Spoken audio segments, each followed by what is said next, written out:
कश्मीर इमा of paradise के बारे में कि क्या कहानी है और स्टार कास्ट के बारे में थोड़ा बताइएगा। देखिए, कहानी तो जब लोग फिल्म देखेंगे तो पता चलेगी। लेकिन एक बड़ी ज़बरदस्त कहानी है और एक तरीके से कह सकते हैं कि आज की फिल्म भी है और ऐतिहासिक फिल्म भी इसको कह सकते हैं। 1931 से लेके और आज तक की जो कश्मीर का इतिहास है, कश्मीर की जो घटनाएं हैं, उन सारी महत्वपूर्ण घटनाओं को इसमें समेटने की कोशिश की गई है एक फिक्शन कहानी के जरिए। सर, सबसे पहले तो ये समझना चाहूँगा कि जब भी कश्मीर का जिक्र होता है और यहाँ की घटनाओं का जिक्र होता है तो सबसे ज़्यादा वहाँ जो भी फिल्म मेकर नेगेटिविटी दिखाते हैं। आपकी फिल्म में क्या नेगेटिविटी होगी या पॉजिटिविटी होगी, थोड़ा सा उस बारे में अगर खुलासा कर सकें। नहीं, ये बड़ा वेग सा सवाल है आपका, नेगेटिविटी और पॉजिटिविटी। तो ये तो एक परसेप्शन की बात भी होती है कि किस चीज़ को हम नेगेटिव लेते हैं, पॉजिटिव लेते हैं। लेकिन हम तो कश्मीर की सच्चाई को बताना चाहते हैं और जो ऐतिहासिकता है कश्मीर की उसको बयान करना चाहते हैं। नेगेटिव और पॉजिटिव से हमें कोई हमारा जो हुआ है वो बताने की कोशिश कर रहे हैं। जो हुआ है कश्मीर में वो बताने की कोशिश है। सर, आज के बारे में जानना चाहिए कि आज किस तरह का मतलब फिल्म आया जाएगा, कौन कौन से एक्टर आए हैं, क्या कुछ सीन यहाँ फिल्म आया जा रहा है, थोड़ा सा उस बारे में बता सकते हैं। फिल्म का ही एक बड़ा महत्वपूर्ण सीन है। वेटरन एक्टर अजय साहब आज शूट कर रहे हैं हमारे साथ और प्रणीत भट्ट जी भी कर रहे हैं और भी काफ़ी लोग हैं जो आज इस सीन को शूट कर रहे हैं और ये फिल्म का बहुत ही इम्पोर्टेंट एक सीन है जिसको हम शूट कर रहे हैं। सर, आपसे जानना चाहेंगे इस फिल्म में आपका किरदार क्या होगा और आज जो यहाँ सीन फिल्माने वाला है क्या सीन होगा, कुछ अगर हमारे जैसे। मेरा जो किरदार है वो गादी यूसुफ शाह का है जो हिजबुल मुजाहिदीन का चीफ है और आईएसआई के साथ उसका संगठन है जिसकी बदौलत वो कश्मीर में तबाही, गैरतगरी, बदअमनी फैलाने का प्लान बना रहा है। तो आज जो हम सीन पिक्चराइज कर रहे हैं वो फिल्म का पहला सीन है जहां हम प्लानिंग कर रहे हैं और ये जो सेट है आज का ये इस्लामाबाद का है। वहाँ पे प्लानिंग हो रही है कि हमें क्या करना है, ये सीन है। सर, आपसे जानना चाहेंगे आपके किरदार के बारे में। सर, मैं बशीर अली का किरदार निभा रहा हूँ जो कश्मीर में आतंकवाद को डिज़ाइन करता है, आतंकवादी पैदा करता है, उनको ट्रेनिंग देता है, उनसे मिशन करवाता है। मेरे जो बॉस है वो रज़ा साहब प्ले कर रहे हैं जो हिजबुल के हेड है, जो जिनकी कमांड सुनने के लिए मैं यहाँ पर आया हूँ कि आगे क्या करना है। और जैसा कि अतुल जी ने आपको बताया है, इन्होंने बहुत रिसर्च की है और 1931 से लेकर आज तक जो कुछ भी कश्मीर में हुआ है वो किसी न किसी तरीके से सच को बयां करने की कोशिश की है अतुल जी। देखिए, मैं एक बात, पहला शेड्यूल हमारा कश्मीर में हुआ जिसमें प्रणीत साहब भी थे। हाँ। और उनका बड़ा जबरदस्त उसमें मतलब आप समझिए कि सिंथन टॉप पे किया शायद। हाँ, सिंथन टॉप पे ग्लेशियर पे शूट किया। आप इस फिल्म में कश्मीर की खूबसूरती भी देखेंगे। कश्मीर के जो वो जगहें हैं जहाँ पर टूरिस्ट भी नहीं पहुँच पाते हैं, वो जो हाइट्स है जहाँ पे बकरवाल रहते हैं, वहाँ तक हम लोगों ने शूट किया। वहाँ हमने शूटिंग किया और कोकरनाग में किया। कोकरनाग में नीचे रात को जब किया था तो कोकरनाग में किया। रात को कोकरनाग में।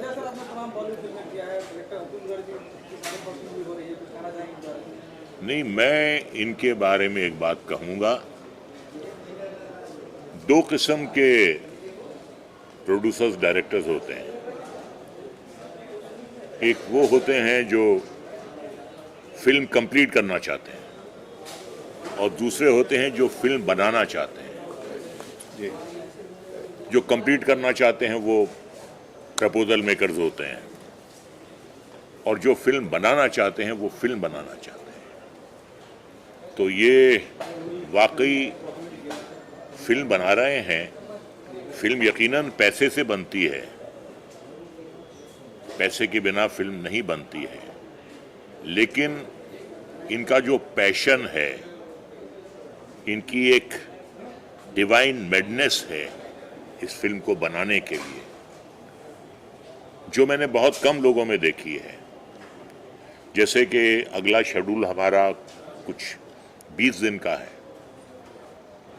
कुल्लू मनाली में हम कर रहे हैं, और उसकी फुटेज मुश्किल से 2.5 मिनट की निकलेगी। तो जो इनमें एक पैशन है, जो इनमें एक दीवानगी है, वो मैं तकरीबन 600 फिल्मों में काम कर चुका हूं, लेकिन ऐसी दीवानगी, ऐसा शौक फिल्म बनाने का मैंने बहुत कम प्रोड्यूसर डायरेक्टर्स में देखा, यही कहूँगा।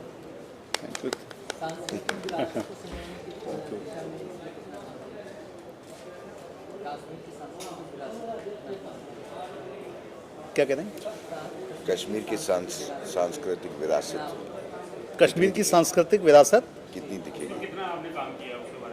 बहुत ज़्यादा काम किया है, क्योंकि कश्मीर को दिखा रहे हैं। फिल्म का नाम भी कश्मीर है, तो कश्मीर की जो संस्कृति है उसको पकड़ने की पूरी कोशिश की गई है। और कश्मीर में किस तरीके से जो एक कश्मीर की जो फ़िज़ा है, और कश्मीर की फ़िज़ा जो पहले भी थी और आज भी है, उन दोनों को पकड़ने की कोशिश की गई है।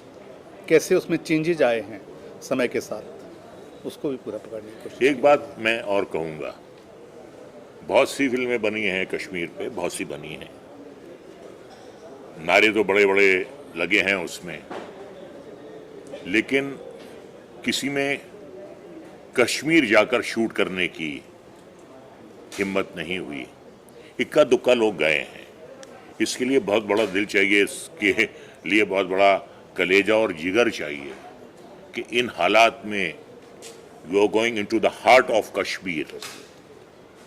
श्रीनगर, पहलगाम, आप बिल्कुल कश्मीर के हार्ट में जाके, और शूटिंग ये नहीं है कि आप गए और आप चुपचाप करके चले आए।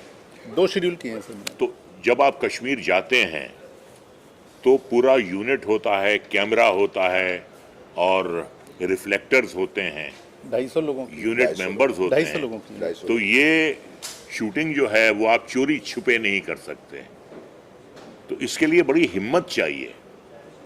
वरना मैंने बड़ी बड़ी फिल्में देखी हैं कि बड़े बड़े नारे लग रहे हैं, लेकिन डर के मारे शूटिंग जो है वो कुल्लू मनाली में हो रही है। वहां जाने की हिम्मत के डायलॉग हैं उसमें, लेकिन कश्मीर जाने की हिम्मत नहीं है लोगों में, खाली डायलॉग बाजी है। नहीं, मैं ये बोलना चाहता हूँ कि इस पिक्चर में कोई भी ऐसी ईंट नहीं है जो सर ने उठाई नहीं है। मतलब जिस लोकेशन पे हमको शूट करना, उस लोकेशन पे हम गए, वहाँ पे हम लोग ग्लेशियर पे शूट कर रहे थे। Yes. मतलब 5 मिनट में मौसम चेंज हो जाता है और बर्फ शुरू हो जाती है। पहले दिन तो फंस ही गए थे। पहले दिन तो फंस ही गए थे। और बर्फ कैसे वहाँ के जो बकर वाले, उन्होंने बोला अभी आप तुरंत निकलिए, और 10 मिनट्स में, लेकिन हमारा यूनिट और प्लानिंग ऐसी थी कमाल की कि हमारा पूरा यूनिट रेडी था। 5-10 मिनट में हम लोग गाड़ियों में बैठे और वहाँ से निकल भी गए। 250 लोगों की। 250 लोगों की यूनिट। अतुल जी, ये जानना चाहूँगा कि यहाँ से सारी जो यूनिट तो आप वहाँ लेके गए, लेकिन संभव नहीं है कि सब वहाँ पहुँच सके। क्या वहाँ के लोकल लोगों को भी लेकर इसमें इन्वॉल्व कर सकते? बहुत ज़्यादा लोकल लोगों को बहुत काम दिया, बहुत काम दिया। वहाँ के जो लोकल आर्टिस्ट हैं उनको बहुत काम दिया, उन्होंने अपने बहुत साथ बहुत काम किया। और इनके साथ जो भी लोग थे सारे लोकल थे। सारे लोकल थे, सारे लोकल थे। जितने भी पनीत जी के साथ जो भी लोग जूनियर आर्टिस्ट थे, सारे लोकल लोग, सारे लोकल लोग क्योंकि दे आर गुड परफॉर्मर्स, और वो कश्मीर की फिजा को पहचानते हैं। एक मेरा एक लास्ट मेरा एक सवाल रहेगा। पूछिए। आपने काफ़ी रिसर्च किया है इतिहास से लेके यहाँ तक जी। कोई ऐसा एक वाकया या इतिहास का कोई एक लाइन हो या कुछ हो घटना है जो शेयर कर सके, जो आम लोग नहीं जान रहे हैं, ऐसा कुछ हो? नहीं, देखिए, कश्मीर तो एक ऐसा प्लेस है, मैं तो कहूँगा, जिसके बारे में जितनी बातें कही जाएं, केवल एक घटना को उठा के तो बात नहीं की जा सकती है, वो तो बड़ा मुश्किल है। लेकिन मैं ये कहूँगा कि कश्मीर को मैं एक नैरेटिव की बात कहूँगा कि कश्मीर जो है ना, उसको स्वर्ग कहा जाता है। तो मुझे लगता है कि स्वर्ग बड़े अटैक्स होते हैं, इंटरनल भी होते हैं, आउटसाइड भी होते हैं। तो लगता है क्या कश्मीर को भी उसी तरीके से कुछ नज़र लग गई, या क्या हुआ कि कश्मीर जैसी एक जो विरासत की चीज़ है, जो एक इतनी बड़ा जिसका एक इतिहास है, जिसकी लेगेसी है, वो आज वहाँ इस तरीके की चीज़ें हो रही हैं। पॉलिटिकल सेंटर रहा है कश्मीर, पॉलिटिकल और इतिहास संस्कृति का केंद्र रहा है, केंद्र रहा विचार का केंद्र रहा है। पूरी दुनिया से जो विचार जाते हैं, पूरी दुनिया में कश्मीर ने विचार दिए हैं। शोध का भी विषय रहा है कश्मीर। अनेक आर्टिस्ट हमारे बॉलीवुड के इसमें काम कर रहे हैं। सबसे बड़ी बात तो यह है कि रजा मदार साहब काम कर रहे हैं, प्रणीत भट्ट जी काम कर रहे हैं। काफ़ी लोगों की शूट कंप्लीट हो गई है। इनामुल हक का हो गया, रजनीश तुगल का हो गया, आकांक्षा पुरी का हो गया, अनेक लोगों इसमें काम कर रहे हैं। हाँ, ये तो बात है। लेकिन हम लोगों की मीटिंग हुई और इसके बाद एक्चुअली रजा साहब का तो ये है कि वो भांप लेते हैं ना। He is a legend actor, 600-700 फिल्मों में काम किया है, तो उनको बहुत ज़्यादा बताने की ज़रूरत नहीं पड़ती है। वो भांप लेते हैं कौन सी चीज़ क्या है, क्या करना है और क्या नहीं करना है। देखिए बात क्या है भाई, आप इंसान की नीयत देखिए।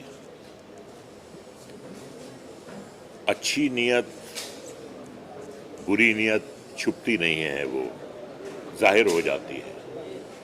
इनसे जब मेरी मुलाकात हुई तो मुझे ऐसा लगा कि ये जो फिल्म बना रहे हैं, जो कश्मीर में हुआ है, इसमें यह नहीं है कि जो कैरेक्टर्स हैं वो बिल्कुल ट्रू टू लाइफ, बहुत से कैरेक्टर जो हैं ट्रू टू लाइफ हैं। हम नाम नहीं लेना चाहते, मैं भी जिस कैरेक्टर का मैं रोल कर रहा हूं, मैं उसका नाम नहीं बताऊंगा, बहुत मशहूर नाम है। लेकिन इनकी जो एक सिंसियरिटी की अप्रोच है, जिस सिंसियरिटी से ये फिल्म बना रहे हैं, उससे मैं बहुत प्रभावित हुआ हूं। इसमें कोई मेलोड्रामा नहीं है, इसमें कोई एग्जैजरेशन नहीं है, इसमें वही है, हकीकत है जो हुआ है। कहीं ऐसा तो नहीं है कि हिंदुस्तान का बहुत बड़ा खलनायक जो था है, उसके नाम को लेकर के आपको लगा कि मैं भी वो बहुत बड़ा खलनायक, उस चीज को करेक्टर करना चाहिए आपको? नहीं, वो हिंदुस्तान का खलनायक नहीं है, वो पाकिस्तान का खलनायक है। वो वहाँ का है, सरहद के उस पार का है। तो मैं उनका नाम नहीं लेना चाह रहा। मैं जिस वक्त आप मुझे देखेंगे गेटअप में, तो आंख बंद करके आप पहचान लेंगे कि मैं किसका रोल कर रहा हूँ। जी, कुछ सस्पेंस तो होना चाहिए। जब रिलीज हो जाएगी आप थिएटर आके देखिए। दर्शील सफारी में मैं काफ़ी लोगों का नाम नहीं ले पाया हूँ। रामगोपाल बजाज हैं, दर्शील सफारी हैं। तो एक्चुअली मैं नाम इसलिए नहीं ले पाया हूँ कि अनेक लोग बॉलीवुड के काम कर रहे हैं इसमें। एक बहुत बड़ी फिल्म लॉन्ग, हाँ, बहुत लॉन्ग लिस्ट है। सब लोग बड़े मनोयोग से काम कर रहे हैं हमारे साथ।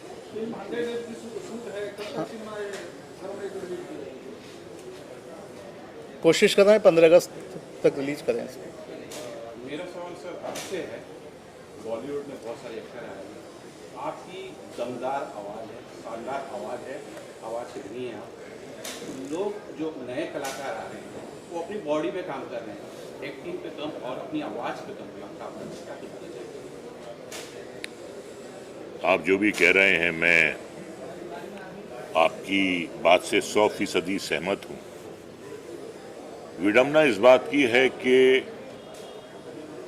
ज़्यादा जोर जो है वो मसल्स पे है, सिक्स पैक पे है, और पूरा जो उनका मकसद है वो अपने जिस्म को संवारना है। जिस्म के साथ साथ, जिस्म संवारने के साथ साथ कुछ अपनी कला को भी संवारिए, कुछ अपनी स्पीच को भी संवारिए। क्योंकि अगर सिर्फ बॉडी बिल्डर्स ही सुपर स्टार होते तो हर मिस्टर यूनिवर्स या हर मिस्टर वर्ल्ड जो है वो सुपरस्टार होता। तो ये कला है। अच्छी बात है आप अपनी सेहत का ख्याल रखते हैं, दैट इज़ वेरी गुड। लेकिन सिर्फ बॉडी बिल्डिंग जो है वो एक्टिंग नहीं है। अच्छा जिस्म होना चाहिए, अच्छी सेहत होनी चाहिए, लेकिन कला क्या है, कला की गहराई क्या है, कला की बारीकियां क्या हैं, आवाज का उतार चढ़ाव क्या है। देखिए, कुछ ऐसे एक्टर्स हैं जो आपके दिलो दिमाग में आंखों से उतरते हैं, और कुछ ऐसे एक्टर हैं जो आपके दिलो दिमाग में कानों के जरिए उतरते हैं, आपकी आवाज के जरिए, आपकी मुकालमों की अदायगी के जरिए, आपके उतार चढ़ाव के जरिए। तो उस पे भी अगर ज्यादा ध्यान दें तो बेहतर होगा।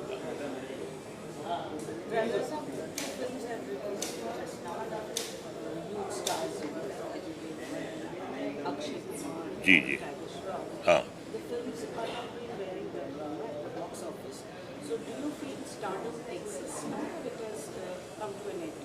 नहीं, देखिए, ऐसा है, अल्टीमेटली तो फिल्म चलती है। कोई दुनिया का एक्टर ये दावा नहीं कर सकता कि मैं फिल्म चलाता हूं, ऐसा नहीं है। फिल्म जो है टोटलिटी है, आपकी मेकिंग है, पब्लिक को कहां तक आप बांध कर रखते हैं, उस पे मुनासिर होता है। अब हो सकता है कि फिल्म्स ये बाद में पिकअप कर जाएं, यू नेवर नो। ये भी T20 की तरह होती हैं कि फर्स्ट डे कुछ है, सेकंड डे कुछ हैं। कुछ चीज़ें जो हैं स्लो स्टार्ट लेती हैं, उसके बाद पिकअप करती हैं। कुछ चीज़ें बहुत अच्छा इनिशियल लेती हैं लेकिन बैठ जाती हैं। I think let's wait and watch. ये मैं ज़रूर कहूँगा कि जो इनिशियल रिपोर्ट्स आई हैं वो एक्सपेक्टेशन से कम हैं, but let's wait and watch. No, I have not seen, but I'm reading all the reviews, and I'm observing the collections also. So I do hope। देखिए, एक फिल्म चलती है, पूरी इंडस्ट्री का फायदा होता है, और मैं दुआ करता हूँ कि ये फिल्में चलें, बहुत मेहनत से बनी हैं। जैसे ये अजय देवगन की फिल्म है, ये एक बहुत ही बड़े लेजेंड की लाइफ पे बनाई गई है। अब ये हो सकता है कि हम हिंदुस्तानियों की जो तवज्जो है वो पूरी की पूरी जो है क्रिकेट पे है, फुटबॉल और हॉकी पे कम है। तो क्रिकेट का नाम सुनते ही लोग उछल जाते हैं, और इतने क्रिकेट के दीवाने होते हैं कि जो टेस्ट मैच होते हैं या 2020 IPL के मैचेस होते हैं, तो बॉक्स ऑफिस पे भी उसका असर पड़ता है। लोग वो प्रिफर करते हैं जब तक ये चलते हैं। IPL का असर टेलीविजन की इंडस्ट्री को हिट करता है, जितने भी सीरियल्स हैं इन सब की TRP। तो मैं यही कह रहा हूं कि लेट्स वेट एंड वॉच। अब फुटबॉल पे उन्होंने बनाई है। फुटबॉल जो है वो बंगाल में बहुत ज़्यादा खेली जाती है, गोवा में खेली जाती है। हिंदुस्तान के कुछ पॉकेट्स हैं जहां फुटबॉल बहुत शौक से खेली भी जाती है और देखी भी जाती है। तो अब वो पूरी की पूरी फिल्म जो है फुटबॉल पर है। तो मैं तो ये कहूँगा कि अगर मैदान मार ले तो बहुत अच्छा।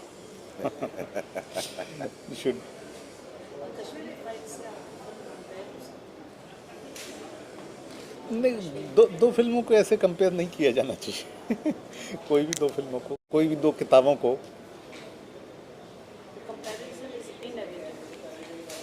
नहीं, कंपैरिजन तो मुझे नहीं लगता कि कोई कंपैरिजन है, क्योंकि वो एक चीज़ को लेके बात कही गई है। इसमें पूरे कश्मीर की जब आप इतिहास की बात करते हैं ना, 1931 से बात कर रहे हैं, वो 91 की बात कर रहे हैं। वो सिर्फ 1989 से 91 तक की बात कर रहे हैं। हाँ, वो 2 साल की बात कर रहे हैं, मैं 90 साल की बात कर रहे हैं हम लोग।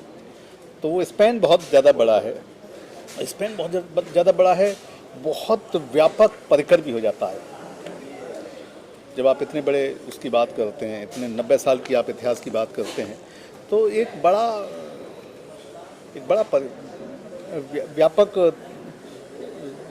व्यापक सोच के साथ, व्यापक परिकर उसका बहुत बड़ा है। Span of time is very very big. 100 years history 100 years history of Kashmir। Almost century. क्या पॉलिटिकल चेंजेस हुए वहाँ पर, कैसे ये सब पॉलिटिकल सेंटर और नॉलेज का हब क्यों बना रहा है, क्यों कश्मीर के पीछे इतना सब? मैं तो आप लोगों से उम्मीद कर रहा था कि आप मुझसे ये सवाल करेंगे कि 1931 ही क्यों चुना आपने। लेकिन आपका सवाल वहाँ से नहीं आया कि 1931 से पहले की तो कोई बात नहीं की, 1931 क्यों हमने चुना। 1931 ऐसा है कि कश्मीर ने एक करवट ली। कश्मीर हर 20-25 साल के बाद एक अलग तरीके से करवट लेता है। तो 1931 के बाद कश्मीर ने करवट ली, तमाम तरीके की हवाएं वहाँ चलने लगी और बहुत तेज़ हवाएं चलने लगी, तो उस समय से हमने उसको पकड़ा है।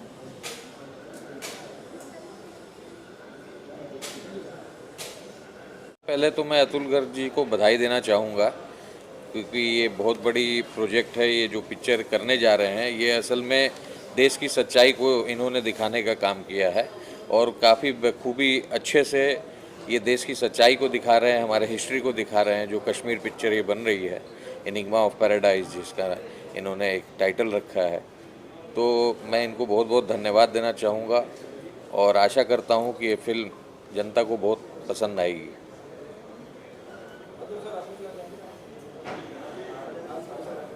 आज का तो राणा साहब आए, ये बहुत बड़ी बात है मेरे लिए, मेरा उत्साहवर्धन करने के लिए, पूरी टीम का उत्साहवर्धन करने के लिए, और हर तरीके से ये बहुत बड़ी बात होती है। फिल्म जैसे प्रोजेक्ट में बहुत तरीके की परेशानियां आप लोग जानते हैं, इस तरीके के प्रोजेक्ट को करने में आती हैं, और मित्रों का, सहयोगियों का उसमें सहयोग मिलता है, उनका उत्साहवर्धन होता है। ये एक फिल्म मेकर के लिए बहुत बड़ी बात होती है। हम लोग इसको समझ नहीं पाते कि क्या है, लेकिन ये जैसे ही डायरेक्टर प्रोड्यूसर को ये कुछ लोग मदद करते हैं, किसी भी तरीके से उत्साहवर्धन करते हैं, मदद करते हैं, मानसिक सहयोग करते हैं, तो वो बहुत बड़ी बात होती है। उनको उससे बड़ा बहुत ये जो एक मुश्किल भरा काम है, इसको करना उनके लिए आसान हो जाता है। तो मैं भाई साहब का बहुत तहे दिल से स्वागत करता हूँ, धन्यवाद करता हूँ कि वो आज हमारे बीच में आए। बहुत अच्छा लगा। अतुल जी बहुत ही काफ़ी मधुर इंसान हैं और बखूबी जो चीज़ों की गहराई में जाना कहते हैं, जो फिल्म में असली गहराई में जाना होता है, वो गहराई में जाकर के चीज़ों को बखूबी बहुत अच्छे तरीके से लेकर के आया इन्होंने। और इस पिक्चर में भी मैंने देखा है, इन्होंने एक एक बारीकी से हर एक चीज़ को इन्होंने अपने पिक्चर में दर्शाया है।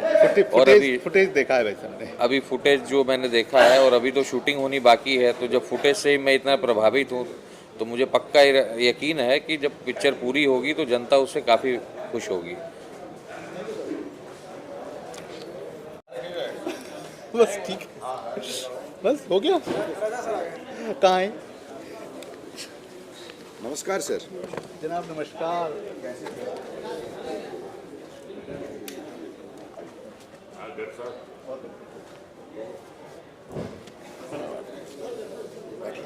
अभी आ जाएंगे।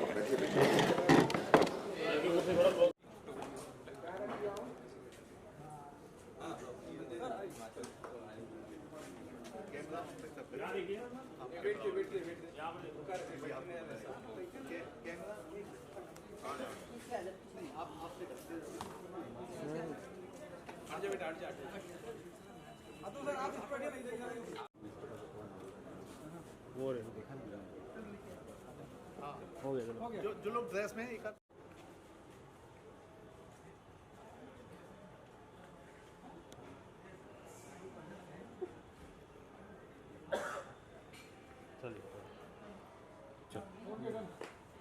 चलिए भैया।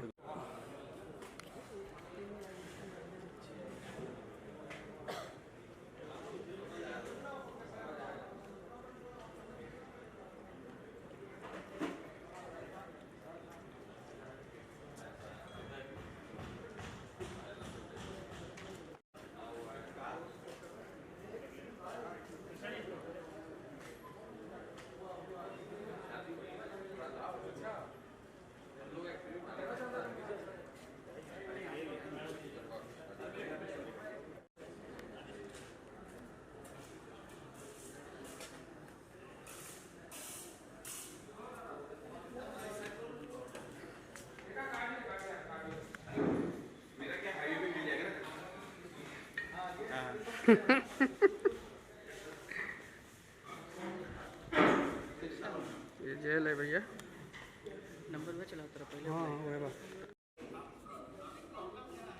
पाकिस्तानी भेजे हैं, पाकिस्तानी भेजे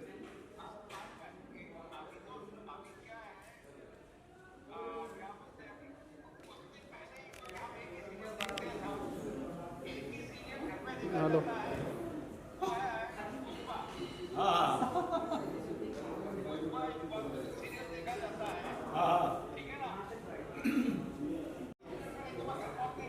आप हाँ करो करो भाई। अच्छा राजेश जी का नहीं बैठ के आएगा ना तू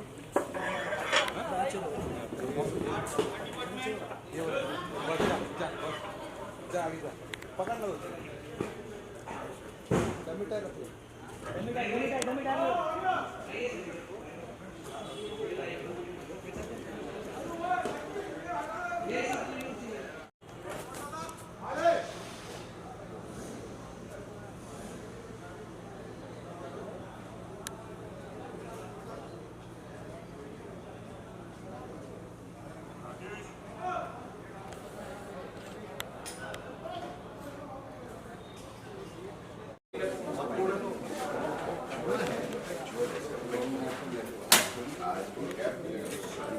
कहाँ हो थोड़ा सा वेरिएशन दे दो इधर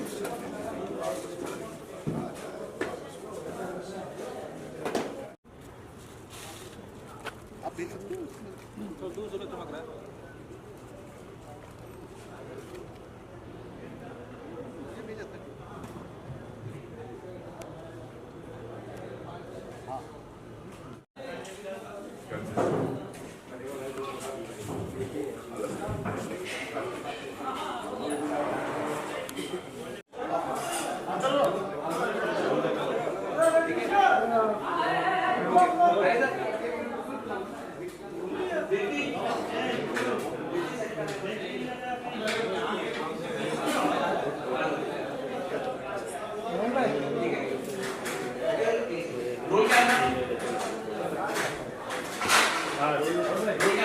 थोड़ा पीछे आ जाओ मेकिंग का